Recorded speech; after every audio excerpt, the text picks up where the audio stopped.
Welcome back, everyone, to the deep dive. You know those large language models, the AI systems that power all those chatbots you use? Mhm. Well, today we're diving deep into those and asking, just how secure are they really? Yeah. We're going to be looking at a research paper from OpenAI. The people who made ChatGPT. Exactly. Oh, And it reveals some surprising tactics oh yeah. that these attackers are using to actually expose vulnerabilities hmm in these models. Yeah. So Yeah. get ready, for some big aha moments as we unpack all of this. Almost like a Okay. digital spy game. Exactly, exactly. They call it red teaming, and it's basically like simulating these attacks hmm to find the weaknesses before, Why? the bad guys do. Right, but Yeah, and what's really cool is that OpenAI is actually using another LLM as the attacker. oh, wow. So it's like AI versus AI Well, that's so in this interesting. high-stakes game. I love it. Okay, so this isn't just about like finding any vulnerability. Yeah. They've developed like a two-step process that's super precise. Yeah, it's very specific. Okay, I'm intrigued. Break it down. What are the two steps? So the first step is they generate a diverse set of attack goals. Okay. So instead of just like aiming for make the chatbot say something bad, Uh-huh. they're actually creating very specific goals. Okay. So imagine saying, make the chatbot give instructions for building something dangerous, Okay. or get the chatbot to reveal a user's personal information. Wow, that's so targeted. Yeah, So it's not just about making the chatbot misbehave generally, right. but it's about getting it to do something very specific Exactly. and potentially really harmful. Yeah. Okay, so what's the second step? So once they have these specific goals, Mm-hmm. they then train the attacker, LLM, to actually craft the prompts Okay. that can achieve those goals. So they're basically teaching this AI Yeah. how to be a master manipulator. Pretty much. Yeah. Yeah, you could say that. And this is where it gets really interesting because OpenAI's attacker LLM uses some really sophisticated techniques. Okay, spill the tea. What kind of techniques are we talking? So one method is called rule-based rewards, or RBRs. Okay. And essentially, each attack goal is paired with a custom reward function, Mm-hmm. which is like a set of rules. Okay. And this basically tells the attacker LLM whether it has succeeded in its mission. Okay.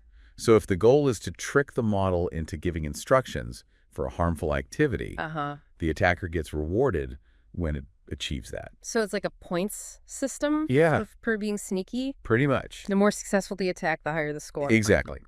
And this feedback helps the attacker LLM to learn and refine its tactics Wow. and become even more effective with each attempt. That's both impressive and a little bit scary. Yeah, it is a little bit, yeah. Okay. Yeah. But I bet they have even more tricks up their sleeve. Oh, yeah. What else are they doing? So they also use something called few-shot similarity. And it's basically a way of training the attacker LLM to create prompts that are similar in style to examples provided, but with different content. So instead of just copying existing attacks, it's learning the underlying principles and then getting creative. Exactly. Oh, that's interesting. Yeah. And to make things even more challenging, they're using something called multi-step RL. Yes. So the attacker LLM isn't just launching like one-off attacks. Right. It's conducting multiple rounds, Yeah. learning from each attempt, Mm-hmm. and just getting more and more sophisticated over time. Exactly. Wow, this is like an AI arms race in action. It really is, yeah. And speaking of action, I'm dying to hear some real-world examples of these attacks. Yeah. What have they discovered? So one fascinating example is something called indirect prompt injection. Okay. And this is a way of embedding these malicious instructions in seemingly harmless inputs, like web pages or responses from other tools. Okay, that sounds sneaky. Can you give us a concrete example? Let's say I'm using a chatbot to book a flight. Okay, so imagine you're browsing a travel website, Okay. and an attacker has embedded malicious code on that page. And so when you then ask the chatbot to book your flights, Right.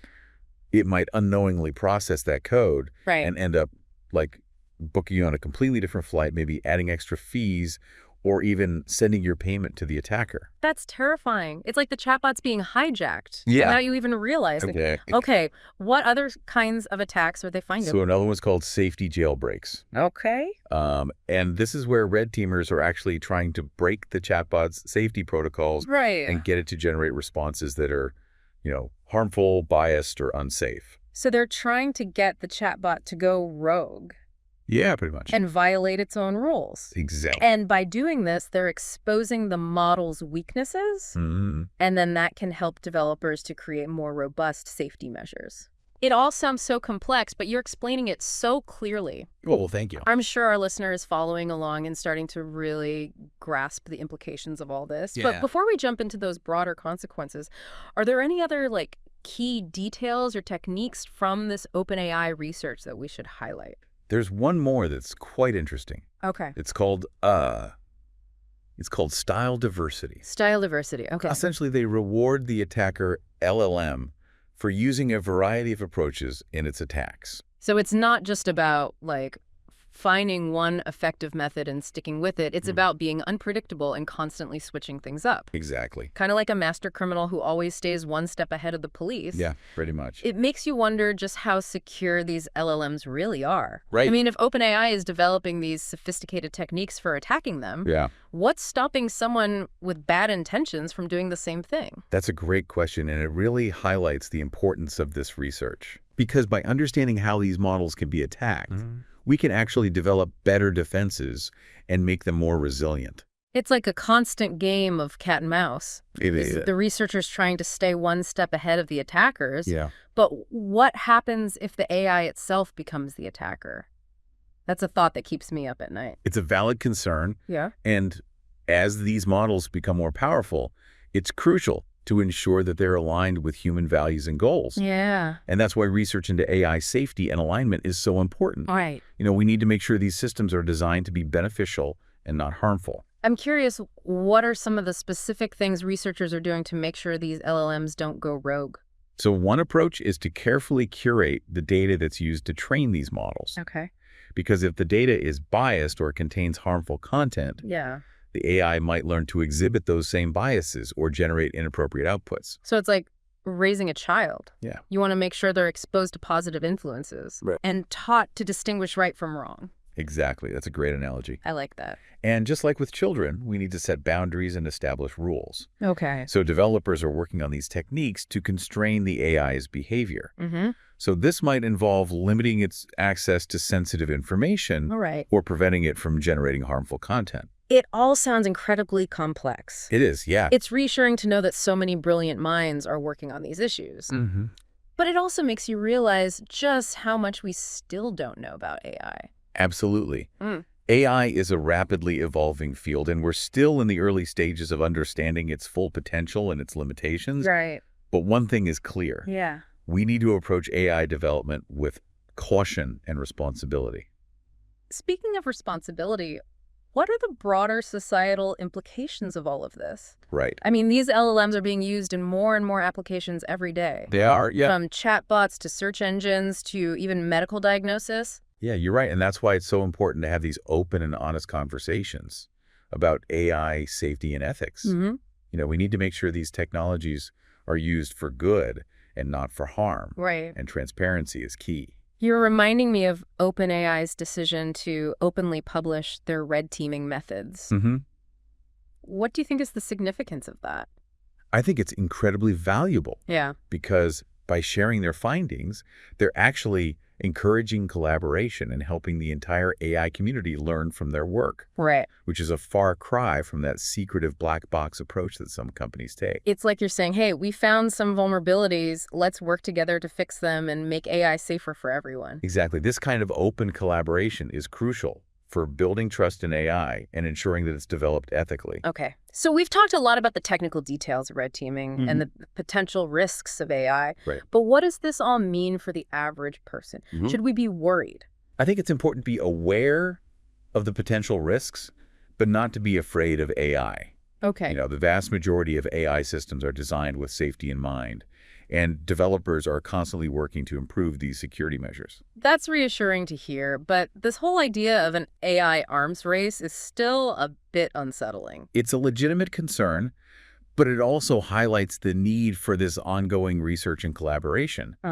By understanding the methods that these attackers use, Right. we can stay one step ahead and develop these AI systems that are more robust, secure, and ultimately beneficial to society. So it's not about fearing AI, it's about understanding it and using it wisely. Exactly. Now, I don't want to jump ahead too far, but I'm curious to hear more about these real-world examples of AI attacks that we touched on earlier. Yeah. Can you walk us through a few more of those so our listener can really grasp what's possible? Sure. Let's start with those indirect prompt injections you mentioned. Absolutely. Let's imagine you're using a chatbot to help you shop online. Like you might ask it to find the best deals on a new pair of shoes. That's pretty harmless. Right. What could go wrong there? Well, an attacker could create a fake online store that looks completely legitimate, Oh, wow. but has malicious code hidden within the product descriptions. Okay. And so when the chatbot scans these descriptions to find you those deals, Right.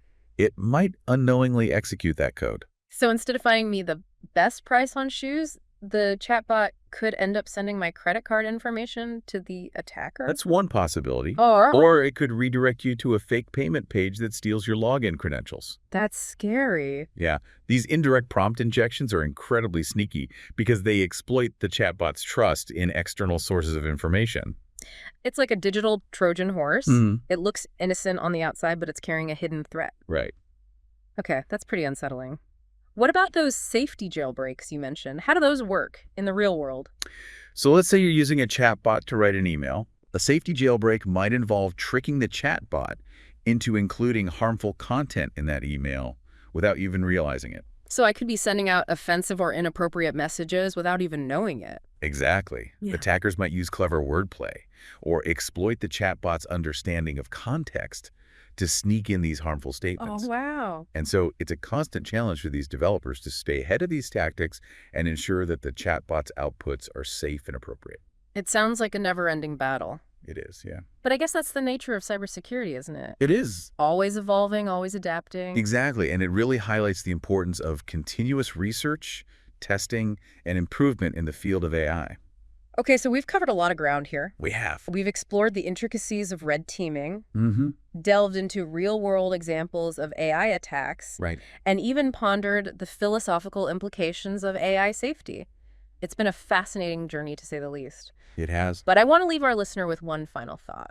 We've talked a lot about the potential risks of AI, but it's important to remember that AI is a tool. Mm. And like any tool, it can be used for good or for bad. Right. Ultimately, the future of AI depends on the choices we make as a society. I couldn't agree more.